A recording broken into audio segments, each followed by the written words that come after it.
And thank you, everybody, for being here with me. It is really great to practice together, and it is what helps keep my own practice strong is by having people like you to sit with.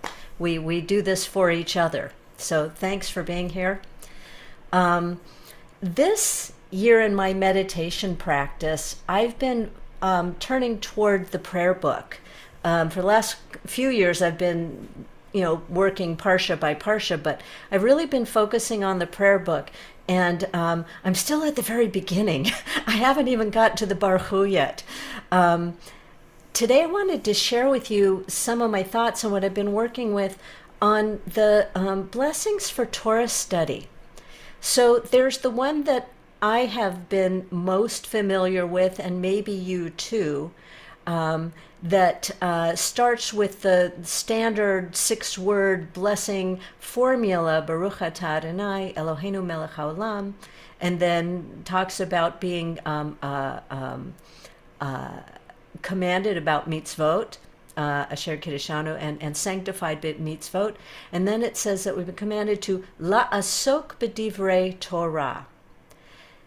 That's the one I know best, and I've always thought, loved that fun homophone in there between the English and the Hebrew, the idea of soaking in Torah, where la'asok in the Hebrew means to engage with, and even could be have business with, but engage with.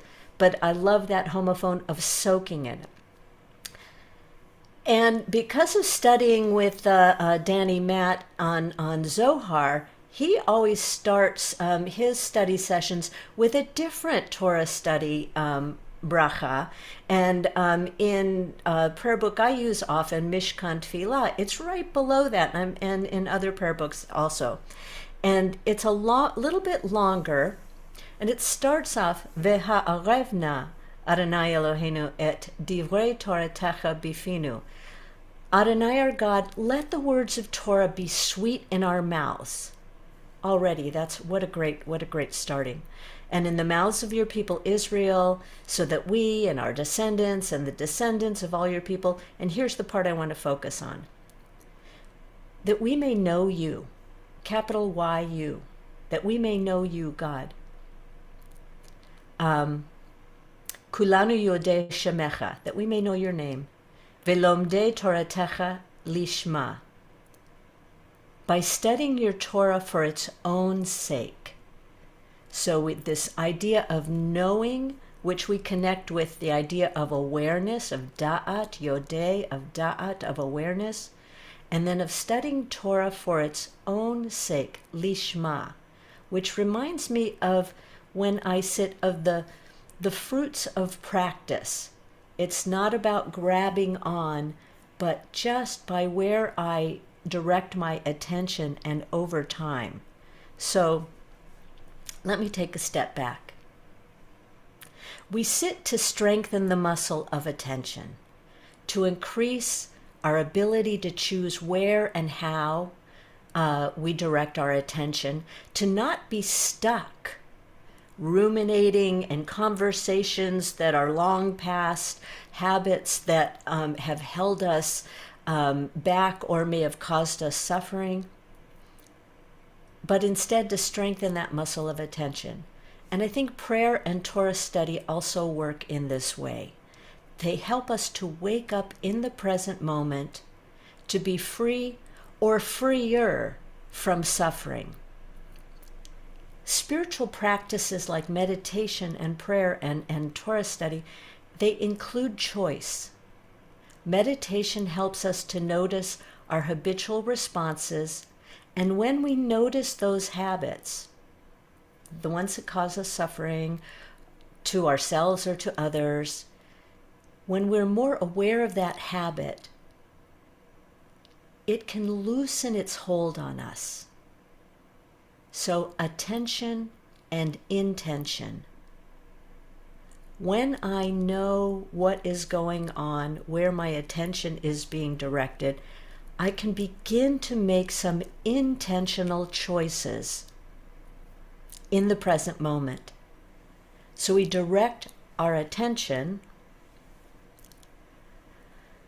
to this moment, to be awake and alive in this moment, to appreciate it mindfully, to relax into it with everything that it may hold, which I like, that which I don't like, all of it. But as meditation teacher Gil Fronsdale said, this moment is also where we choose how to step forward into the next moment. And the more clearly we see the choice, the greater the freedom and creativity we have in making it. So to see these choices more clearly, this is why I sit. How to move from this moment to the next moment to the next moment. And it's why I choose to spend time with Torah. So from our teacher, Rabbi Jonathan Slater, who was teaching about the Degel Machane Ephraim, in that moment when the Israelites were receiving Torah on Mount Sinai, the Degel quotes this verse in Exodus that says, the tablets that they got up there on the mountain, the tablets were God's work, and the writing was God's writing, incised upon the tablets. And the Degel taught that that word incised, in Hebrew it's charut. He said, don't read that incised as charut, rather read it as cherut, which means freedom. Freedom, not incised, but freedom. So God has written God's self in this Torah, and that in bringing our attention to Torah for its own sake, lishma, like without an assignment, perhaps, we have this opportunity to come close to God, and there is some inner freedom to be found. Some inner freedom to be found. So we sit and notice where our attention goes. We notice all the choices that we make moment to moment. I'm going to raise my hand. I'm going to drink from my water bottle. I'm going to scratch the itch. I'm going to call my friend, all the things. And we notice each of those choices as a seed. And we follow it, notice what grows from that seed. So from another teacher that many of us share, Rabbi Sam Feinsmith, and in his writings on the Maggid, he shares this teaching from the Baal Shem Tov, who quotes a verse from Deuteronomy, which says, "May my discourse come down as the rain, my speech distill as the dew, like showers on young growth, like droplets on the grass." Why? Because Torah is like rain, which grows whatever seeds have been planted. If the rain falls on grains of wheat, it grows wheat. If it falls on grains of barley, it grows barley. On thorns, it grows thorns. So does Torah grow and raise our inner life, hapinimiyut. Our inner life is grown through study. If our inner nature is good, the Torah grows our nature such that we become holy. And if, heaven forbid, we have a bad root in us, our calumny grows and spreads widely. May God save us, says the Baal Shem Tov. To me, that sounds a lot like where I direct my attention and spend a lot of time, where my mind spends time, has an effect on the nature of that inner garden.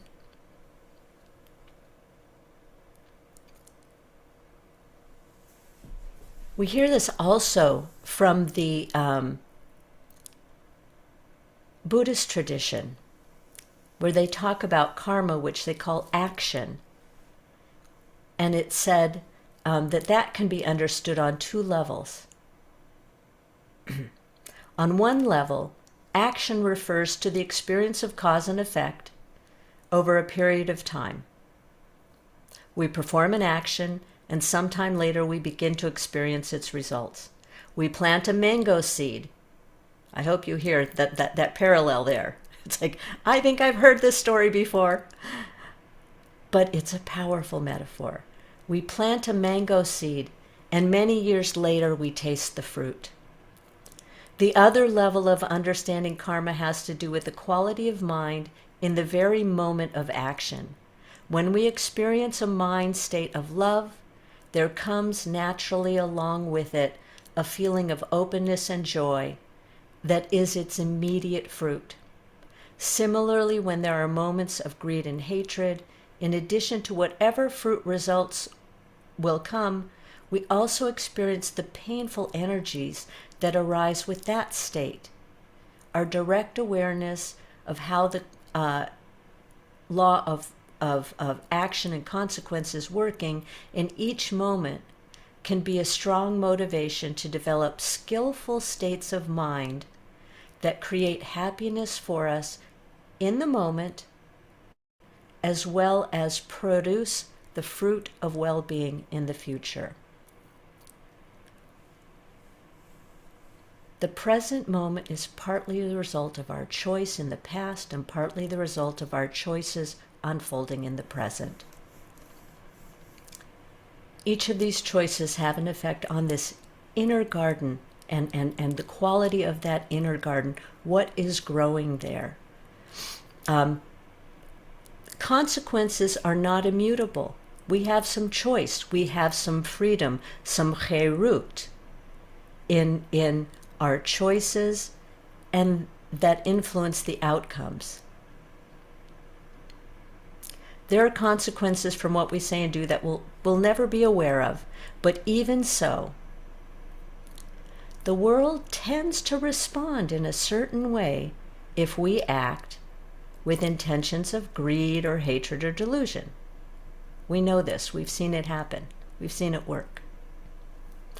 And it tends to respond very differently if we act from motivations of friendliness, generosity, and kindness.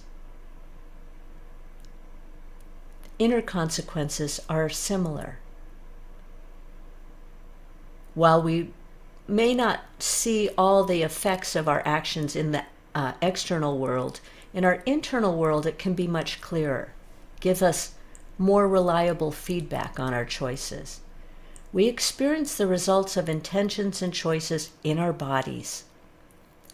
If I have cumulative habits of craving, of anger, of fear, it may affect my muscles one way.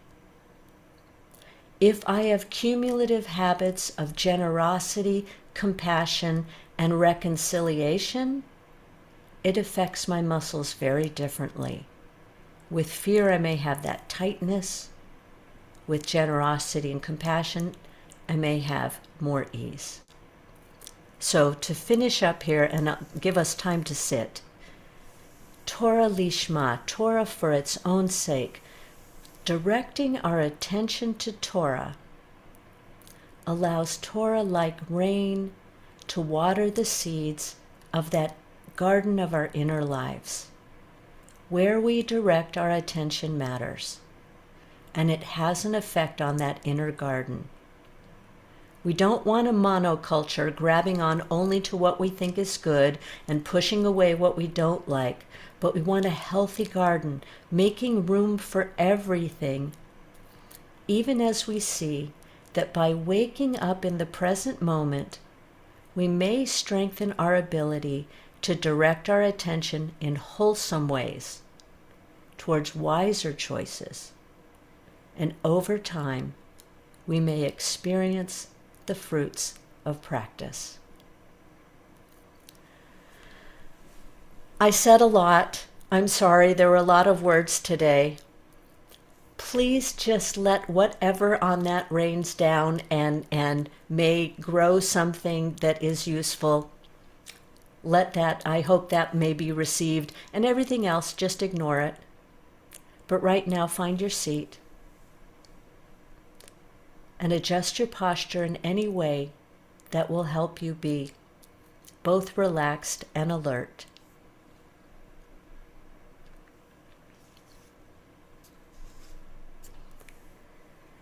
And let's take a couple deep cleansing breaths.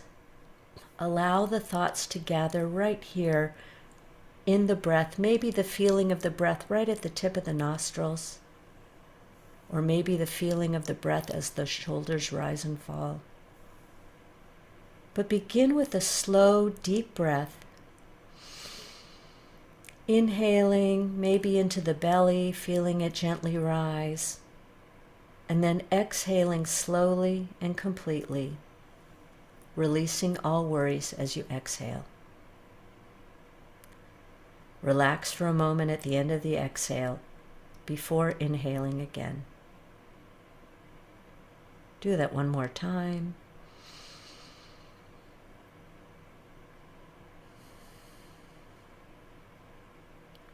And then continuing to breathe from the belly, let the breath settle into its own natural rhythm.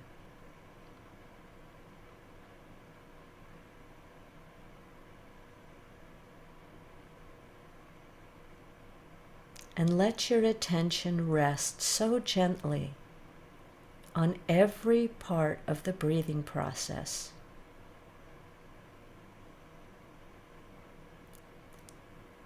Sense any feeling of holding on, of tension, of grasping, and let that relax any amount. Deeply let be into the bodily feeling of the breath, and let that feeling of the breath draw you into oneness with it. Let the breath do the knowing. Let the breath meditate you.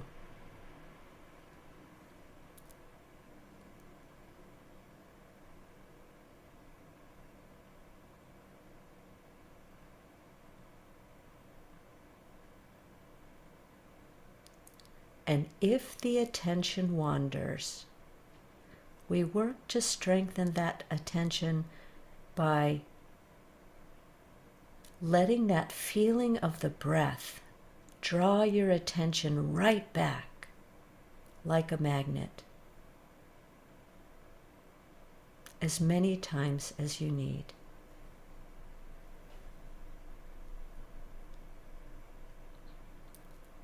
And we'll continue in silence.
Torah like rain to water the seeds of the garden of our inner lives. Where we direct our attention matters and has an effect on that inner garden as we wake up in the present moment, strengthen our ability to direct our attention in wholesome ways, and over time, we may experience the fruits of practice. Julie, thanks so much. That beautiful teaching, a lot to unpack. And so we'll have a chance to do that in just a moment. I hope folks will be able to stick around if you need to leave us. Wish you Tzedchem Shalom, farewell. We'll be back tomorrow. Mark Margolius will be back from vacation if you've been itching to see Mark. But right now, we'll have a Q&A and conversation in a moment. Right now, we'll have a chance for those who are saying Kaddish to do so if you wish. If you want to put the name of anyone you're remembering today in the chat, please feel welcome to. And if you want to unmute, we have the text of the Kaddish on the screen, and you can join me in reciting the Morris Kaddish. Yitkadal v'yitkadash shemei Rabbah ve'alma divrach shivotei v'lich melchutei v'chayechon yomechon v'chayei dechol Yisrael ba'agala v'zman tamid v'imru amen yehei shmei Rabbah borach le'olam amen. Yitbarach v'yishtabach v'yitpa'ar v'yityofe Yithadar v'yitale mei dekudsha v'richu v'ela mikol birchata v'shirata v'tushbachata v'techamata v'amiran ba'alam amen. Hey Shlama Rabba Mishmaya v'chaim leinu v'amim Shalom Mimamdam v'yaseh Shalom v'likol Yisrael v'kol Yisrael. Amen. All right. Great. Thank you, everybody. So, Julie, thank you again for that teaching. And there's a lot of Torah you taught there, and so where we could start, it was such a very rich reflection on practice and attention. I'm curious to hear from folks who were with us today what really stood out for you, what lingers for you, and what questions you might find arising for yourself as a result. The notion of Torah as awareness, Torah as a practice of training our, developing, right. Our awareness is certainly one that resonates for me a lot. And you said, that version of that longer version of the bracha, of the blessing, is one that is newer to you, or not the normal one that you recite. Right. It's the one I actually grew up reciting. It's interesting. And so I wonder, for you, as you think about that, what's different for you? Is there sort of some new insight that approaching that Torah in this way for you has opened up? I'm really curious to hear that.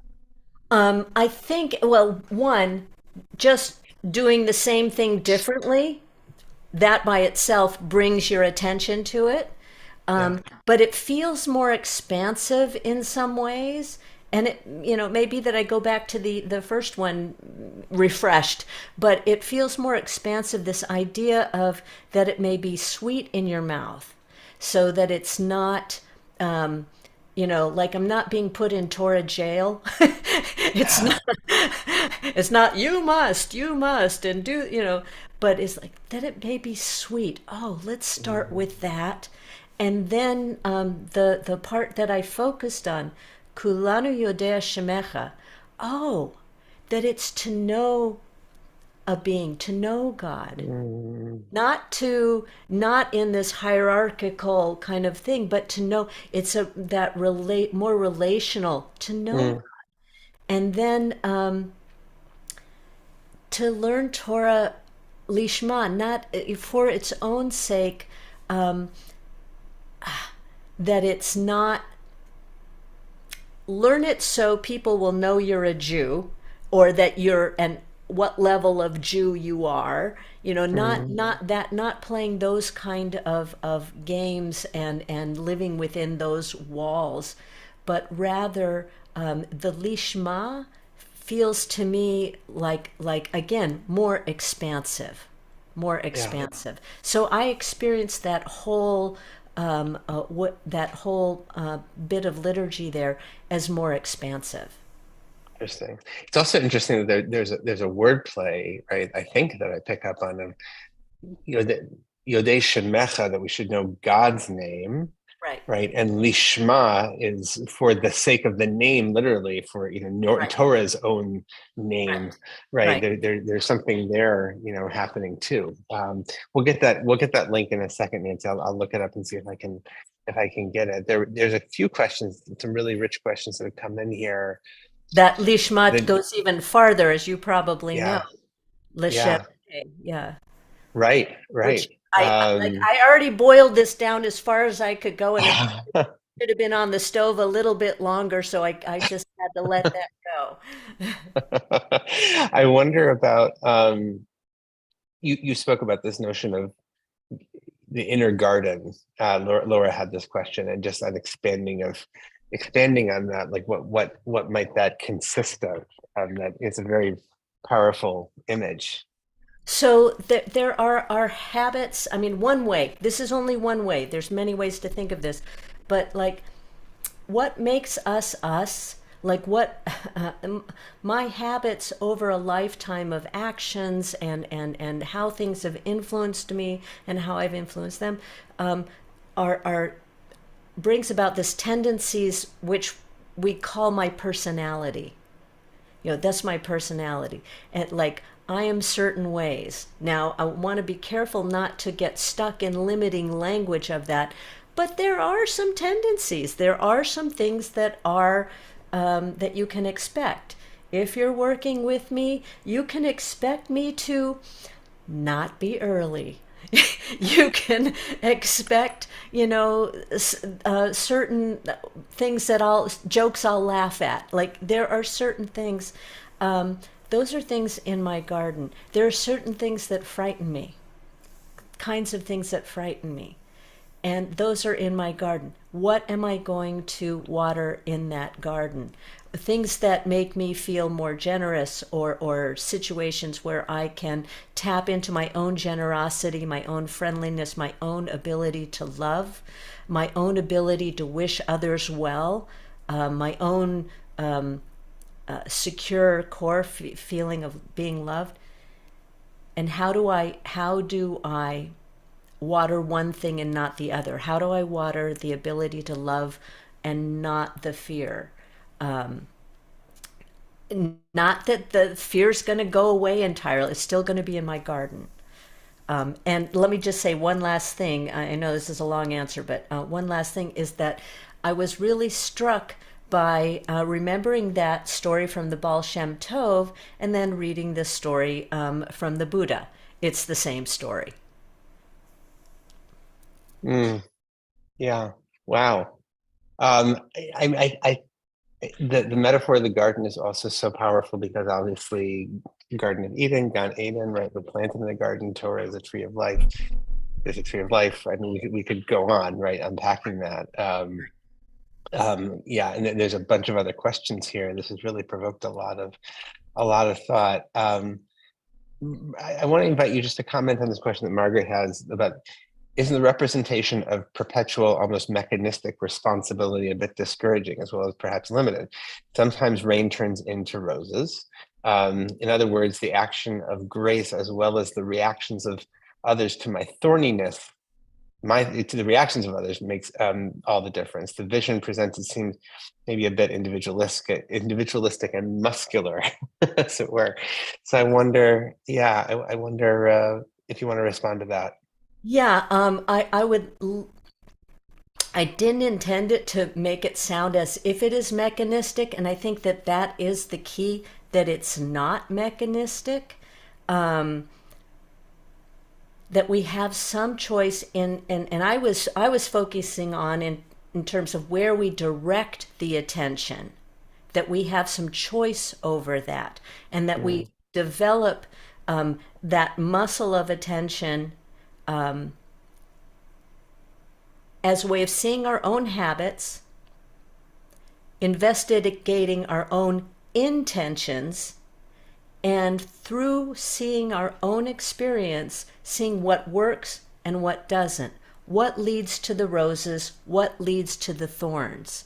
Now, again, I'm not saying get rid of all the thorns, because we want the whole thing. We want the whole garden. We don't want a monoculture. But we do have some choice. And I sit in order to see more clearly, so I have some more choice. And that was that idea of freedom, um, that I brought in from Torah, but also freedom, of choice, and not being like grasped and stuck. mm, yeah. Yeah, there's a lot of questions that are coming in about sort of radical acceptance, right? And so the notion, because part of what I think what you were quoting, if I remember, was there's the Rambam, right? Was that Torah is this water that waters everything, right? No matter Yeah, where that's a Baal Shem Tov. it was about Shem Tov, rather. Sorry, excuse me. It was about Shem Tov. The Torah is this water that waters everything. Yeah. Um, and I think what I hear in that and what you're saying, right, just to get clear, is like a gardener, we then, we need to channel, right? You Yes. want to channel that blessing of the water. It's not just, the, the the world as it's created has lots of things that are not necessarily healthy, Right. Right. disease and etc. So we want to live in harmony with it, but we also want to apply. We have the ability to apply attention and apply pressure in the right ways, right, in ways that are healthy and life giving, and that cultivate the good parts more, right? And that Right. there's not necessarily something wrong with that. So Susanna says here, as a gardener, I have to recognize the weeds exist, but I Yes. don't have to let them bully the roses, the fruit, Right. and the wildflowers, right? That's a beautiful Beautiful. Perfect. way to put it. Yeah. Perfect. Um, And I was saying, like, we don't want a monoculture. We now know enough, that humanity has experimented with monocultures, and we see, I don't recommend to anybody out there, is it Robin Kimmer, braiding sweetgrass? mhm. And a biologist talking about the problems of monoculture, and how monoculture, when we just try to have the one thing, how long it takes for that to turn back into a healthy, robust garden. So Mhm. we let it be all Yeah. there, but we learn to be gardeners. We learn to direct that attention. It also, I don't think you mentioned this, but to me, it opens up to interconnection and interdependence, right? Yes. In a Yeah. significant way, also, right? That Yeah. um, gardening, uh, if you take the metaphor, that it's the monoculture is trying to, it overdoes it tries to create things that are not somehow connected, and recognizing the interconnection between the various pieces, the various components, right? And Right. so we need to be mindful of that and preserving it. Right. And that And so, interconnection is makes it robust. yeah. And someone asks, how do you how do you apply this to the news, Well, especially to no, Jewish news? I think that's Hmm. a really great question, and I think that is, what is the wise choice? What to do with my attention? I've been doing this practice of noticing When I'm turning on news that is just sort of self-validating, or I just want noise in the background, it's like, oh, I'm actually not learning anything from this. I've heard this Mm, 10 times today. Why am I listening to it again? And I might take that opportunity to redirect my attention to something else entirely. right, Um, right, right. And I would also say like there's something here as well about, you know, it's funny, my experience of reading Braiding Sweetgrass, I had a little bit of I had a little bit of resistance when I remember when I read it a year or two ago, um, because the her read, as I recall, her read of the opening of Genesis, I took a little bit of issue with.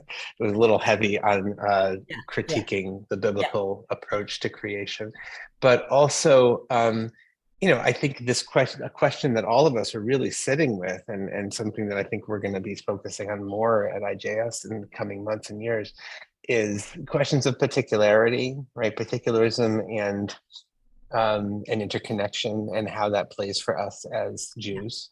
Yeah. I think that's all. It's a perpetual question, and and it's something that I think we have to acknowledge and like really, it's part of what we teach as well. Right. And let me just be clear that the thing that I pulled from that book, not all of it was useful for me, but the thing that I pulled that felt the most enlightening was the idea of reciprocity. Hmm. When Yeah, you talked about the whole garden and how it all works right. together, and that an economy of reciprocity, of working together, and of things flowing back and forth, and generally strengthening the whole. Um, yeah.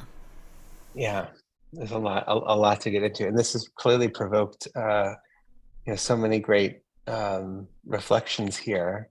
That Yeah, just a lot of great conversation. Um, there's one last one that I want to just bring up. Rana's question here about to what extent does Torah study ask that we divorce ourselves from our egos? Isn't there an aspect of our humanity that must be present in our study and being in the moment? Just to land us back on the question of Torah study. You see that one there from Right. Rana Davis? Can Yeah. you? I don't. Oh, To what yes. extent? Yes. Yeah. Okay. You see it? Yeah. Yeah. Um, Okay, so we don't have to get rid of ourself. I don't think it's asking us to get rid of ourself, if that's what you mean by our ego. Like, we need ego to operate in the world, but can we hold it less tightly? Can Hmm. it be less, in concrete? The language that I use about myself or that others use for me to label me is not always so useful. And when I can let that sit more lightly or loosely, maybe I can find out more about who I really am, and how I operate in the world, and how I am interconnected with others in the world. So I am still me, but me may not be what the accumulation of what people told me I am and what I thought I am. Yeah. All right, let's pause it there. There's more conversation to have, and you'll be back, I'm sure, sometime soon, and we can pick it up. I want to thank everybody for joining us today. I want to thank Julie for a wonderful teaching and wonderful practice, and we will be back here tomorrow. I won't be, Mark will be, same time and channel, and look forward to everybody joining us back here whenever you can. So, thank you again, Julie. Thanks everyone, and we'll see you soon. Thank you, everyone.